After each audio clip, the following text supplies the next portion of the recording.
Pinupuri ka namin, O Diyos, Ama, Anak at Espiritu Santo. Salamat, Ama, na ibinigay mo sa amin si Jesus na iyong anak, na namatay para sa aming kasalanan, iyong muling binuhay, iniakyat at iniluklok sa iyong kanan sa langit. Salamat na ibinigay mo sa amin ang iyong banal na Espiritu, at sa pamamagitan niya ay ibinuhos mo ang iyong pag-ibig sa aming puso. Salamat na ang pinalaya ng iyong anak sa kasalanan ay tunay na malaya.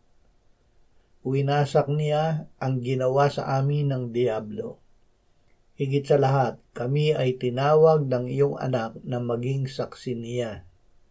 Aming ipapahayag na siya ang aming Panginoon at tagapagligtas. Amen.